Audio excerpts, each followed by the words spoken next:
So Cassie has had about 5 days in testifying against Diddy in court. So she's finally getting a time to speak and be heard when it comes to the court system.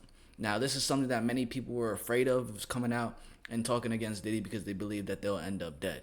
But she's getting her time to shine. But not only that, though, she's been crying multiple times. So you know it's getting very deep because there's a lot of trauma that Cassie had went through when it comes to the relationship with Diddy. I heard that their relationship lasted over a decade, which is absolutely insane. So she's claiming how she humiliated herself for Diddy and that Diddy also tried to unalive Jamie Foxx, which is absolutely insane. Like, it just shows how monstrous this dude is. But without further ado, let's get straight into this. There's going to be a lot being shown in this video, from the recaps of day 1, 2, 3, and all the crazy things that Diddy was threatening to do to Cassie and anyone that was associating with her. So let's get straight into this, see what's going on. What Cassie revealed so far at this point is Diddy was very violent towards her. He put bruises all over her body, and there are pictures to prove it. Also, there's footage to prove it because he beat her down at the Intercontinental Hotel in 2016. And she also said that she was basically Diddy's sex worker. He lured her into the freak-off lifestyle when she was 22 years old. And for those who don't know what the freak-offs are, it was basically Diddy watching her sleep with other men, and they would record these sessions. Okay, so Diddy had blackmail tapes on her.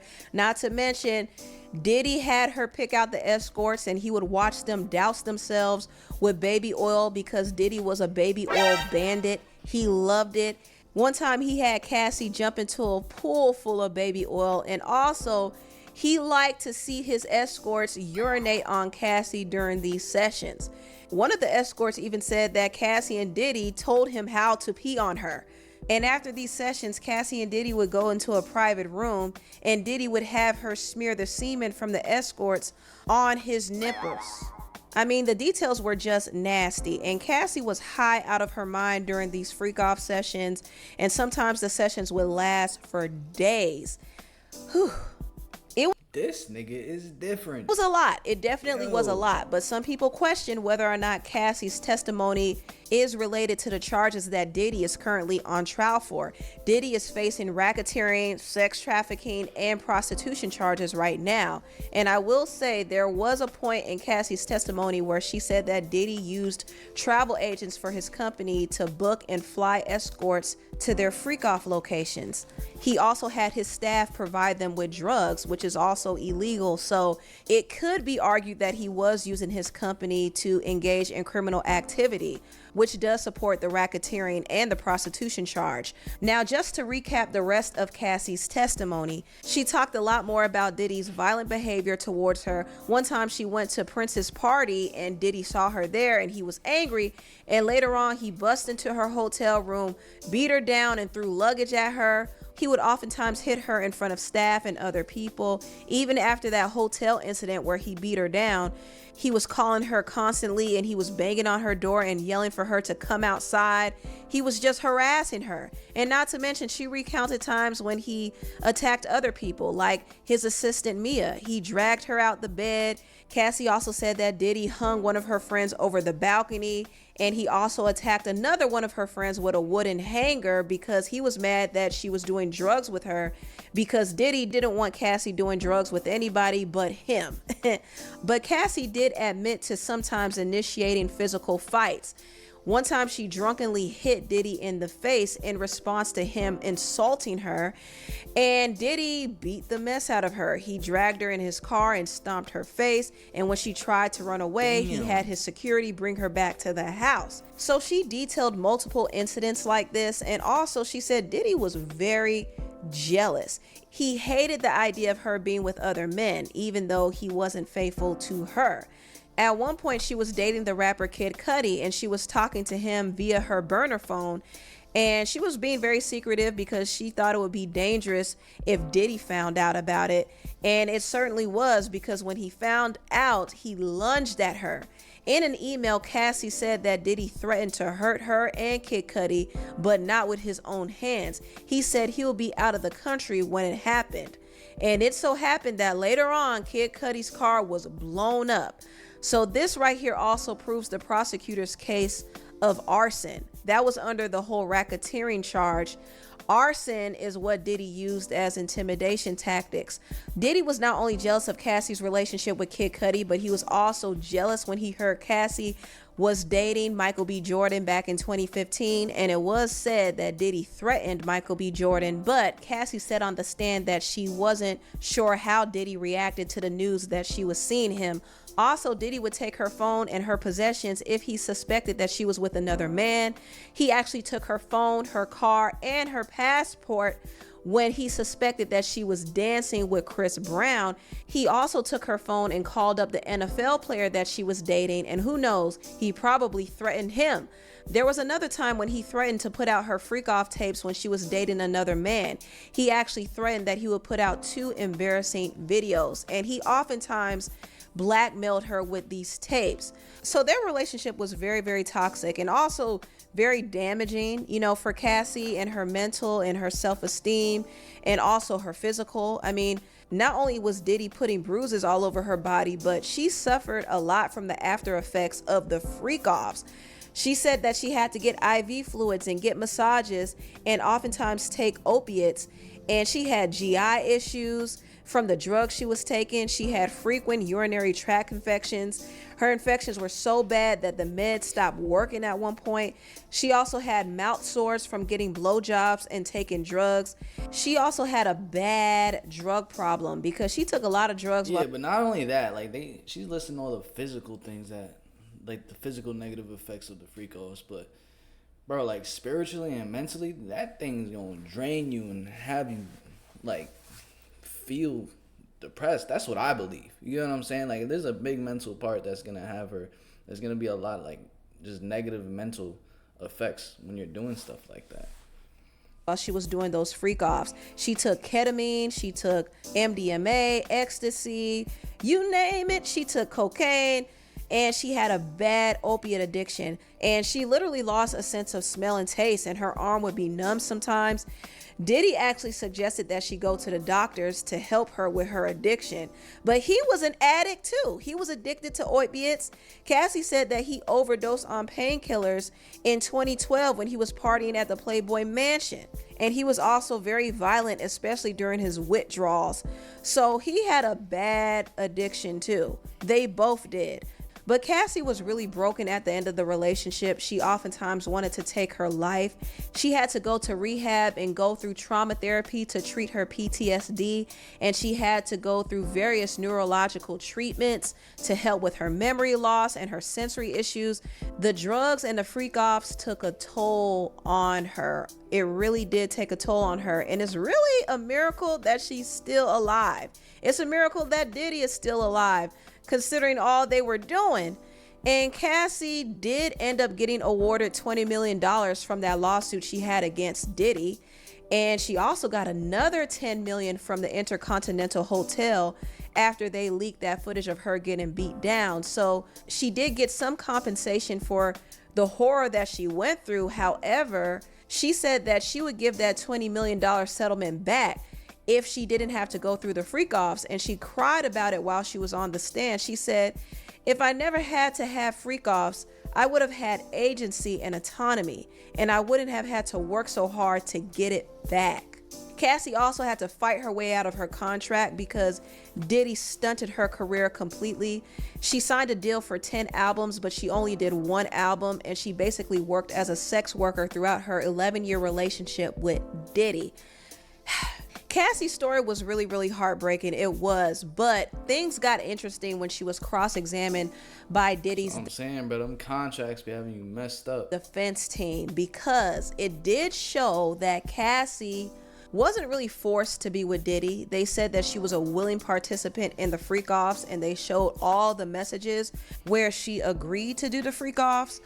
Some of the messages were very graphic as well, but Cassie said that she did this to please Diddy. But this didn't necessarily mean she wanted to do the freak offs, because most of the times she had to be high to even do them. And Diddy even complained about her doing drugs during the freak offs. He said a successful freak off is when we remember and we don't be fiending to do it the right way.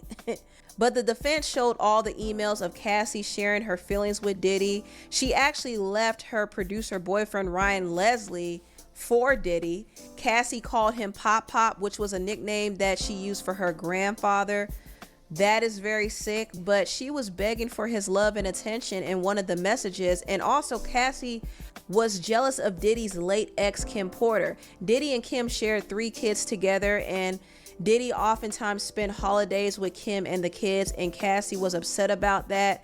Even though Diddy and Kim weren't together at the time, Diddy kind of treated her like the wife, while Cassie was like the dirty side chick. Also, Cassie sent a message to Diddy in 2013 saying she was upset that she couldn't spend time with his kids. She was hurt that he was with Kim. She said, "I've been at the edge of tears this whole week. I don't think you sympathize with my feelings. I understand you feeling like you need to protect your children, but after a while, it's like, for what? They've never known you and Kim to be together, unless there's something I don't know about." So this really showed that Cassie was really in her feelings about Diddy. She was also upset that he was messing with another woman named Gina V, and she said Gina was a big problem in their relationship.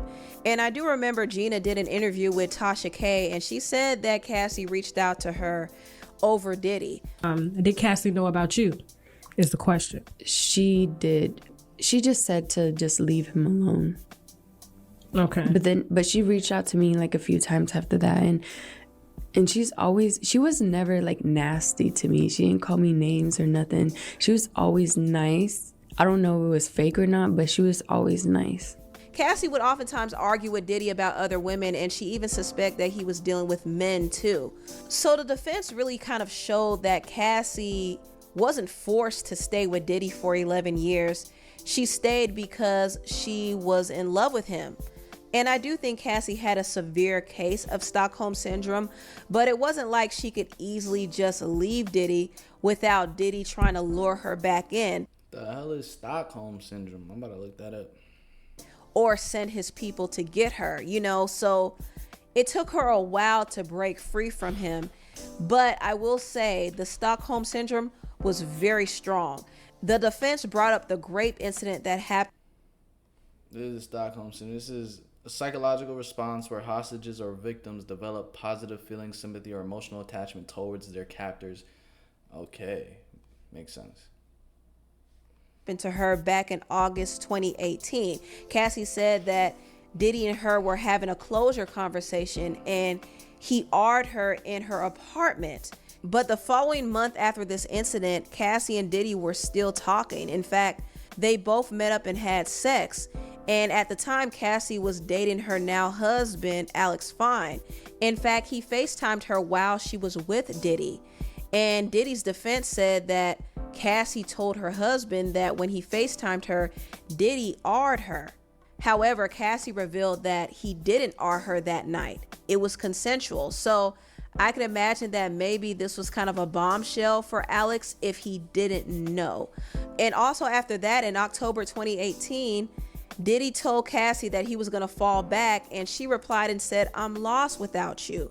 But Cassie moved on. She got married and had a child, and Diddy was still reaching out to her and sending her messages, congratulating her.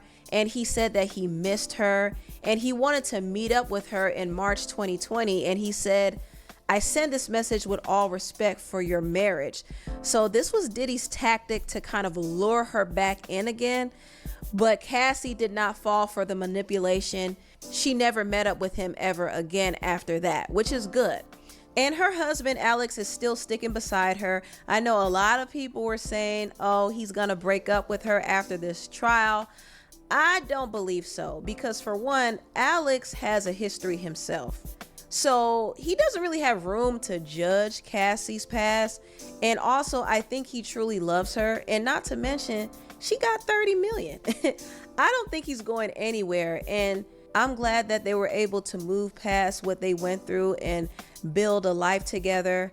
I'm happy for them. I really am. And I do applaud Cassie's bravery, even though everything that came out in court did not make her look good. It still doesn't take away from the fact that she was a victim of severe physical, verbal, emotional, and psychological abuse. It doesn't take away from the fact that she had every right to feel scared because of Diddy's volatile behavior. So yeah, she might have consented to a lot of things, but she still was very vulnerable when it came to the type of control that Diddy had over her. And she even... Oh yeah, bro. She was mad young. Like, I'm thinking about it. Like, if she's in this situation like that, like, I don't know what her relationship was with her dad, but he probably wasn't too... How do I call it? He probably wasn't, like, really involved that much in her life like that. Because I feel like he would have guided her away from a person like this and seen it from a mile away. You know, and she's 22. You know what I'm saying? She's a young girl, 22 years old, really going under the leadership of the diddler, which is easily get taken advantage.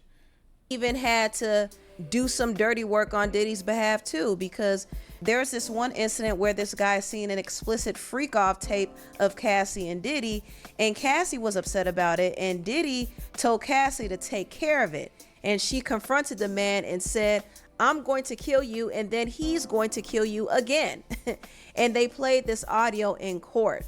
Also, there was another time when Cassie was really nervous that one of their freak off partners named Jonathan Audie was secretly recording them. And she told Diddy about it, and Diddy said that he would handle it. Diddy did make Jonathan sign an NDA, and he gave him $5 million.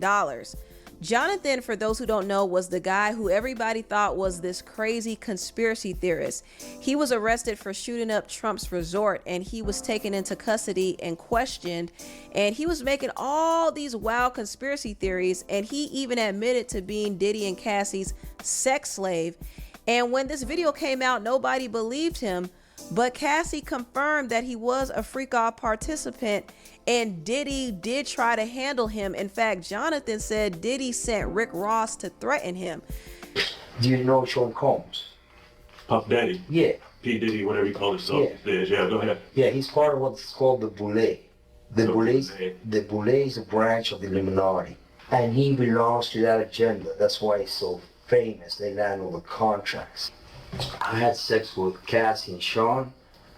Basically, he would masturbate and tell me what to do with Cassie. I had like 15 encounters, and I heard a lot of business. Because what they would do is Sean talks a lot on the phone and on the TV with speakers and stuff, and I was like a sex slave. Okay, for them that's what I was. That's all. All right. I caught herpes, and I came back and I sued him for the herpes and won. Mark Eros and Ben Mercedes were his attorneys, okay? And Christopher Leon's here was my attorney. They asked me to turn in that, which was the video recording, and I did so. Yes, I have a good friend, a breakfast buddy. His name is Luis David Gonzalez, and he's a witness that Ross came and threatened me at my house post-settlement. After we settled, Diddy sent Ross, and I asked him to go see if that was Ross, and he confirmed his identity. Basically, what happened is Diddy sent Ross, which they're good buddies, okay? Mm-hmm. They're gay. Who? Both. Diddy and Ross. And Khaled. They're all gay, okay? DJ Khaled, Rick Ross, yeah. And P. Diddy? Yeah. They all gay? Yeah. Gotcha. All right. Khaled is a Hamas supporter. Hamas. Yeah. Sorry, I said it wrong. No worry. Hamas supporter, okay? Right. The feds. They have a big file of me like this, the feds. Because P. Diddy and Mark Garibus have been trying to set me up and lock me up as an extortionist, asking for money. It was not so. The stuff that Jonathan was revealing was wild. Like, he was talking about all the rituals and stuff they do in the Illuminati. And he even predicted back then that there would be an assassination attempt on Donald Trump. It was kind of wild. And I will say Cassie was very strategic when she brought his name up in the trial, because a lot of people are going to refer back to that interview and really see what he's talking about. And I do wonder if the prosecutors have him as a witness. It would be interesting, because I know that he would reveal a lot, especially when this interview is from like 8 years ago. Comes to the drug trafficking that Diddy allegedly might be involved in. They move all the dope, okay, all the dope on private jets, okay? They move what's called high-grade powder MDMA. They move cocaine, and they move liquid cocaine in their bottles too. You know what's wild? I watched American Gangster for the first time yesterday, And it's actually a great movie. A lot of great actors in it. And when I was watching it, whenever I watch movies like mainstream movies or iconic movies, it's always revealing something about the reality that we live in for real. And it's crazy because when basically the gangster in the movie, the American gangster in the movie was threatened, he blew up a person's car to send a message, which is exactly what Diddy did to Kid Cudi. And then also he had so much money because he was moving drugs from like Bangkok, and they were moving it on private jets, like military jets, because the feds were also in on it too. So that could literally be exposing the exact system that Diddy's using. Like if they're going this far, you know, when it comes to doing things that are immoral, trafficking, why not also do the drugs? You know what I'm saying? Especially if you have the connections to get away with it. I seen the liquid cocaine, I've drank it myself. Having sex with Diddy and Cassie. Okay? It's not good. He drinks it all the time. Alright, he calls it Gigi, but it's liquid cocaine. Alright. Jonathan was revealing a lot. He really was. And you know something? Even though he would be a good witness, I don't know if he's ever going to make it to the stand because he's going to uncover too much. And that's the unfortunate thing about this all is they don't really want to expose the whole operation and all the powerful players involved.